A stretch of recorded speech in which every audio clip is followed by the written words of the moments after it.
ओम नमः शिवाय। आप सभी पर भगवान भोलेनाथ की कृपा दृष्टि बनी रहे। आज आपको सुनाने वाली हूँ श्रावण मास के तीसरे सोमवार की पूरी व्रत कथा। तीसरे सोमवार के व्रत में भगवान शिव पर दूध, गंगा जल अथवा पंचामृत से अभिषेक करने से भगवान शिव की कृपा सहज रूप से ही प्राप्त हो जाती है और भक्त को भगवान भोलेनाथ मनोवांछित फलों की प्राप्ति कराते हैं।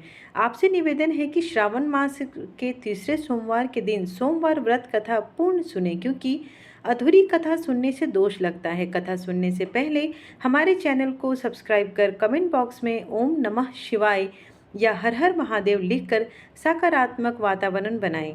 तो आइए अब शुरू करते हैं श्रावण मास के तीसरे सोमवार की व्रत कथा। श्री गणेशाय नमः। एक समय की बात है कि एक नगर में एक साहूकार रहता था। उसे धन की कोई कमी नहीं थी, लेकिन उसको कोई संतान नहीं थी। इस कारण वो हमेशा दुखी रहता था। पुत्र प्राप्ति के लिए वह प्रत्येक सोमवार का व्रत रखता था तथा पूरी श्रद्धा के साथ शिव मंदिर जाकर भगवान भोलेनाथ और माता पार्वती की पूजा किया करता था। उसकी भक्ति देखकर एक दिन माँ पार्वती प्रसन्न हो गई और भगवान शिव से कहा कि आप अपने भक्त की मनोकामना क्यों नहीं पूर्ण करते।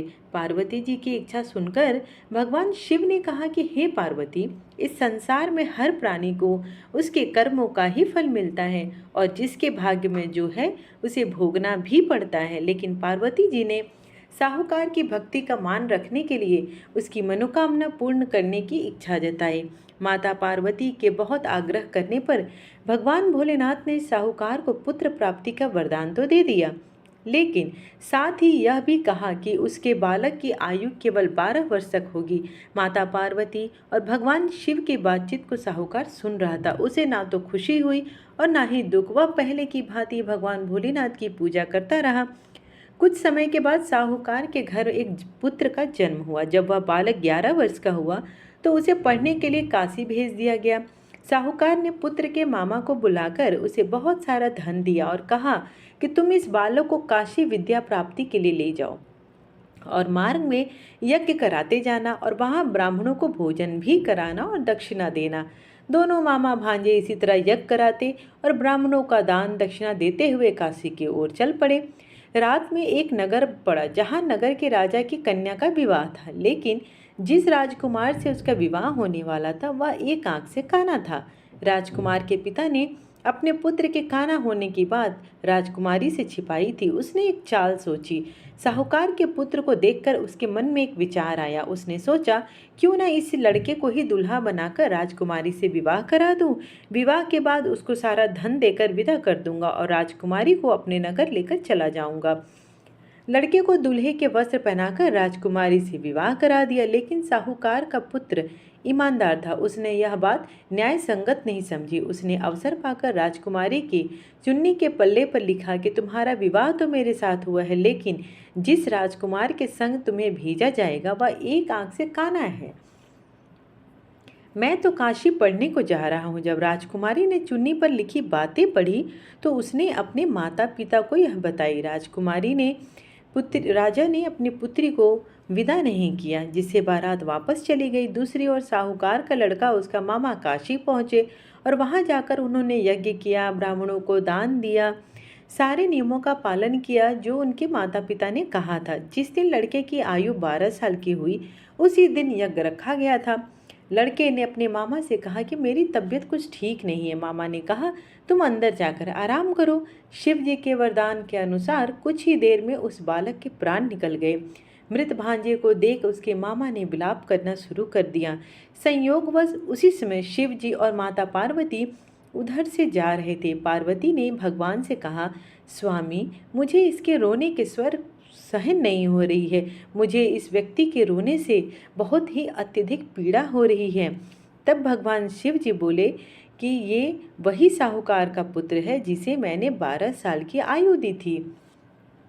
अब इसकी आयु पूरी हो चुकी है। लेकिन मातृ भाव से विभोर माता पार्वती ने कहा कि हे महादेव, आप इस बालक को और आयु देने की कृपा करें, अन्यथा इसके वियोग में इसके माता पिता भी तड़प तड़प कर मर जाएंगे। माता पार्वती के आग्रह पर भगवान शिव ने उस लड़के को जीवित होने का वरदान दिया। शिव जी की कृपा से वह लड़का जीवित हो गया। शिक्षा समाप्त करके लड़का मामा के साथ अपने नगर को चल दिया। दोनों चलते हुए फिर उसी नगर पहुंचे जहां उसका विवाह हुआ था। उस नगर में भी उन्होंने यज्ञ का आयोजन किया। उस लड़के के ससुर ने उसे पहचान लिया और महल ले जाकर उसकी खातिरदारी की और अपनी पुत्री को उसके साथ विदा कर दिया। इस साहूकार तथा उसकी पत्नी भूखे प्यासे रहकर बेटे की प्रतीक्षा कर रहे थे। उन्होंने प्रण रखा था कि यदि उन्हें अपने बेटे की मृत्यु का समाचार मिला तो वह भी प्राण को त्याग देंगे, परंतु अपने बेटे को जीवित होने का समाचार पाकर वह अति प्रसन्न हुए।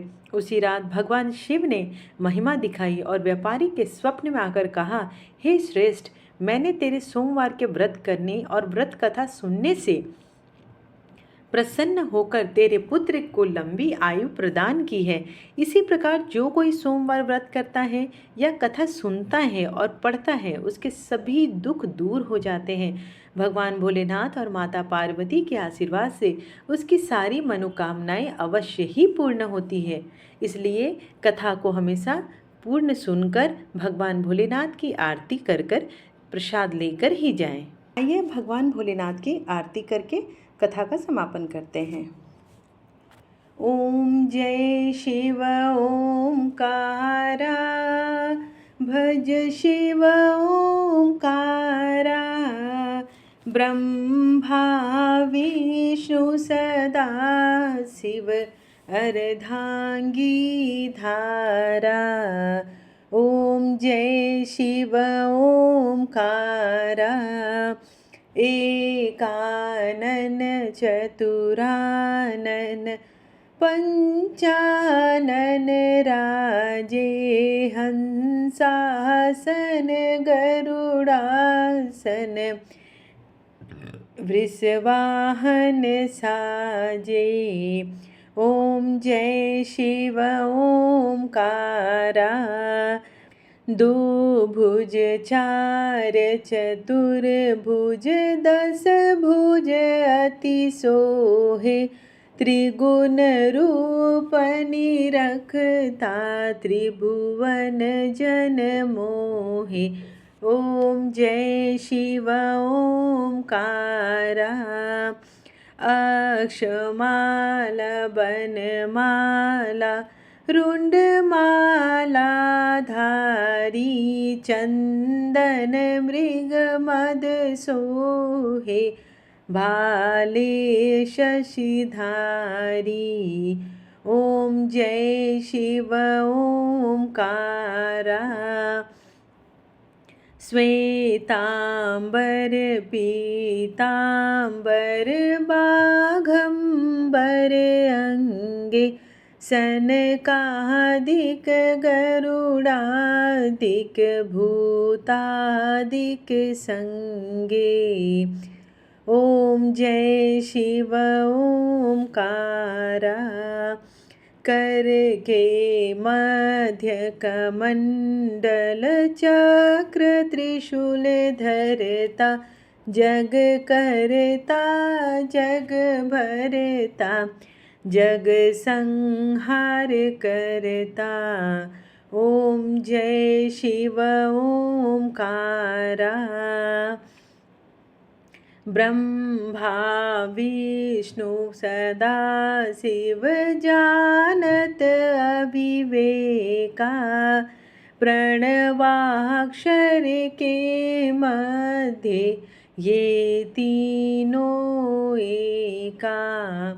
ओम जय शिव ओंकारा, काशी में विश्वनाथ विराजत, नंदी ब्रह्मचारी, नित उठी भोग लगावत, महिमाति भारी। ओम जय शिव ओंकारा, त्रिगुण शिव जी की आरती जो कोई नर गावे, कहत शिवानंद स्वामी, मन वांछित फल पावे। ओम जय शिव ओंकारा, कर्पूर गौरम करुणावतारम, सारं संसारसारं भुजगेन्द्रहारं सदा वसन्तं हृदयारविन्दे भवं भवानी सहितं नमामि। त्वमेव माता च पिता त्वमेव बन्धु च सखा त्वमेव विद्या द्रविणं त्वमेव सर्वं मम देव।